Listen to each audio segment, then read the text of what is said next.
Sprout going up against Illuminar. Train is going to be the map that we'll be jumping into. It's match number 3, one of our final opening matches here as we work our way through the bracket here at day number 1 of the DreamHack Open. And it's time to see if Sprout or Illuminar will be moving forward into the upper bracket final for their group. Curious to see the pace we're going to see here in the pistol round. It does look like it's going to be fast. Look at this stack from the CT side. My goodness, Favin runs right into the herd. And they've lost a few bodies. They actually charge towards the box holds. Trades going back and forth, but it is a 3-on-2 numbers advantage for the T side. They didn't realize that Dennis was behind them, and it comes down to a 1-on-1. It's Keto, the Pug Star against Reitz. Very adrenaline-fueled round to get things started off here. Keto now going to look for his clutch opportunity as he sneaks up onto Reitz here. Reitz seems to have an exact read onto the situation, although he's second-guessing himself a little bit, trying to check far too much, far too quickly. 3 Deagles and armor, 1 P250 and a nice little Zeus buy. And it's Steerson with the scout. Keto delivers with the Deag shot to stomp.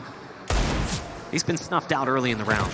Way back as well. Beautiful shot from Keto. Quite a few nades going to move into CT positions to try and flush them out. Reitz and Innocent already reaping the benefits of those kills. And now Dennis, yes, with 1 trade, but it's in a short lane, so he doesn't really have a good ability to peek out from this. Reitz can move in, take out Keto, and now he's going to be sitting alone. Oh, in this corner, but still able to maintain, at least for the 1 pickup there, as Oscarish is quick to trade him out just a few seconds later.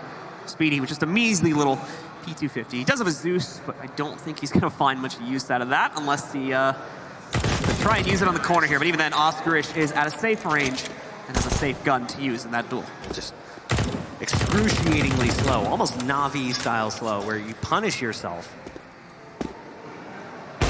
There's the off shot from Steerson to start things off. Speedy gets going as well with the M4 towards the lower ramp, also known as Pop Dog. Because that's the appropriate term. Don't let anyone tell you otherwise. Steerson waiting for the rest of the push to work its way back in. Stomp is going to find a nice peek against Dennis in the meantime. And the plant does go onto the ground. Steerson trying his best to... Oh my god, that's going to be so frustrating for Steerson. Just being toyed with on the ladder. Oof, crazy trade between Oscarish and Keto as he's able to find Favin. Keto takes out Oscarish as a second later. This now goes down into a 2v2. First molly going onto the ground. It does look like CT's had a smoke to cover it, and indeed they did. Not only that, but the molly was way too short. They're going to try to hold against the push. We've got the defuse about halfway through it. This is nearly a full defuse, but they will find him. Innocent finishes off both the remaining players on Sprout and brings Illuminar back into this. Lives to see another day. For now. Almost caught. Almost lived to see another day. Yeah. It's a very short day, apparently. Innocent. It's bank hours day. Yeah. How long's your work day? Oh, it's 10 to 4, and we have a 2-hour lunch. We've got Steerson lined up for another shot to hit here in just a moment. Trying to play with the op from up on top, but going to get smoked out. This will allow the T's to chuck in quite a bit of utility from up on top there. Just under a minute remaining, so we are going to need to see Illuminar commit to something soon, and that's exactly what we have got. Speedy is going to get pushed out by Mono. Steerson really can't actively contest this anymore, because that can happen. And now we'll see Favin move in. Finally, the first trade from Sprout here after the execute, but just a small gesture at this point. Mono is able to pick off Dennis. Keto sneaks through the short lane here and finds himself 2, as he's knocked out both Innocent and Mono. Scratch that. Sprout still has a chance to keep themselves in this, but now everything is falling to Keto in the 1vx. They're going to try to knife him out. He's attempting to find the player through that. Jumps onto the bomb again. They try to knife him again, and then Reitz finally finishes him off.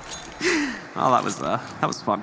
It's 1 or 2 less bullets they've got to put into them here in a few seconds when the inevitable push comes out. The problem is, though, Sprout very much realized what's happening here and are not going to be thrown off by it, or at least are trying their best not to, although the overwhelming force on inner might be a little bit too much to deal with. Reitz was able to already find Steerson, and now Speedy is trying to make sense of the situation. To be fair, he got 3 out of 5 and didn't have a whole lot of support coming from his backlane assistance.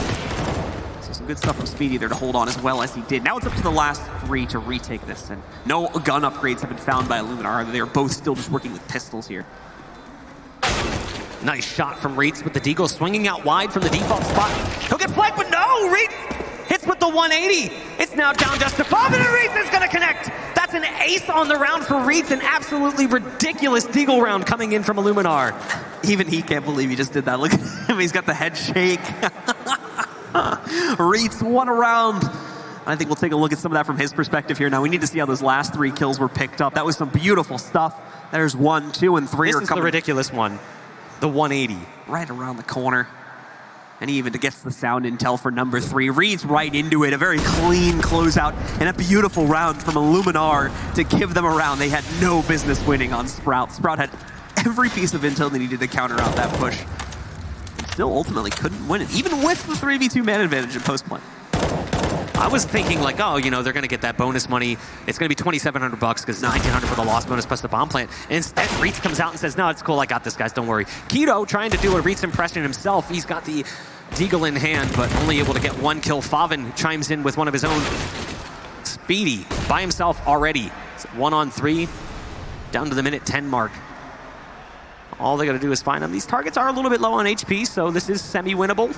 I'd argue that he could totally come out on top of this. If he spots Innocent first, then he's got those 2 low targets. But doesn't really stand much of a chance when Innocent is just holding that line. It is going to be 10-5 at the half, and we are going to throw things to a very quick break. When we return, it'll be the second half here on Train. Online, it seemed as though Sprout was going to be able to shut things down based on those results, but turned out not to be the case. Illuminar is currently crushing it with a 10-5 half coming off their T side. Feeling confident as ever now that they move over to the CT side. Here comes the push outer from the Germans. Speedy and Favin will combine onto Askarsh, and they'll also drop Innocent down to 1 HP. Inside the smoke is Stomp.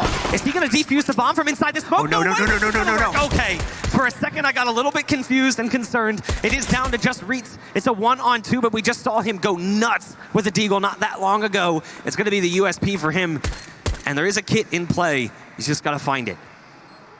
Tries to go for the peek at Z. He's going to push that player further back, gives him a little bit more wiggle room to work with. Also moving over. Man, they will not want to take a duel against him right now. Both the Sprout players just back away at the very sound of Reitz. And so he's going to make one last attempt to jump onto this. This will fish him out. Does some good damage. Ultimately, though, the Sprout players, you can't even fault them. They're playing it in a very smart way that guarantees the win, and that's exactly what they need on the pistol.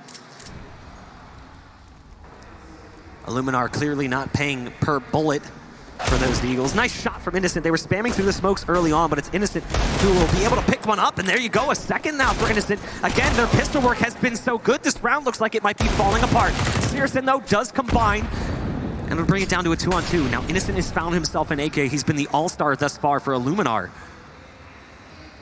Can he make it happen? Low HP for both targets. Searson sitting down on just 23 HP, and he just lost his support in Keto. The bomb also fumbled away with 40 seconds left. Searson is playing this one super careful, and the timing might get the best of him, and it does. He goes for the advance, as Mono does as well, and again, exactly what we saw happen in the first half happens in the second. But not yet. They'd be closer to that point. Just one game away from being eliminated, and also from this point forward, everything turns into best of 3s for them too. That's another thing to consider as well. To have the potential day off and not having to play the best of 3s if you work your way through today to get into the bracket now. Yeah, it would be a little bit grueling for them to make it into the playoffs at that point. The play right now from Sprout seems to be to go towards this B bomb site where we've got the op set up. Here comes the push. There's a lot of utility being sent into this B site. Mono finds himself pinned against the wall. Stomp does at least get 1 kill before the T side takes full control of the bomb site.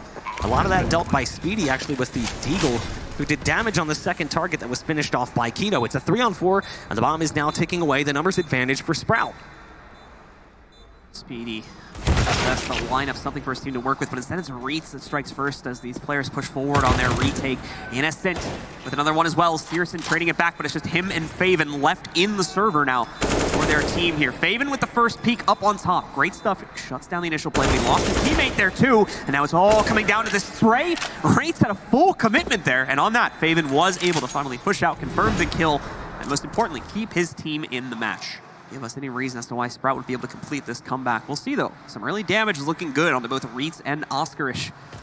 Askarsh, in the meanwhile, trying to hold this map lane here. He does find a trade against Keto, who pushed out and found Stomp over by the edge of the train lanes there. Dennis is now waiting for re-peeks from the CTs to come out on the inside of the site while the rest of the team gets ready to peek out through T-Con.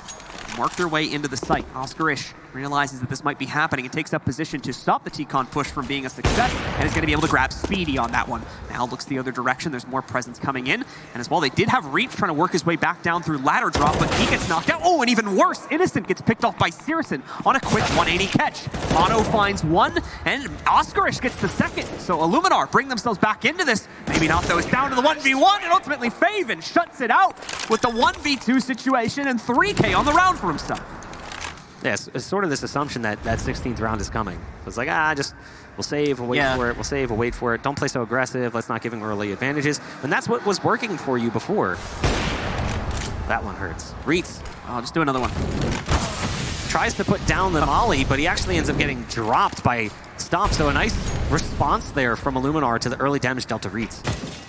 Illuminar finally getting the kill in their favor. Stops the rest of this flood from Sprout from coming out, it would seem, at least in T-Con. And Innocent, as a result of this early kill, still has an advanced position. He's able to take out Dennis with it as he kind of just haphazardly jumps into T-Con, assuming nothing is wrong. Big mistake for Sprout, and it could start to cost them big time here. Now Innocent with yet another pickup. Reets and Salt with the final two. And there you have it, ladies and gentlemen. Illuminar pick up the win here in their opening match of the tournament to move forward into the upper bracket finals.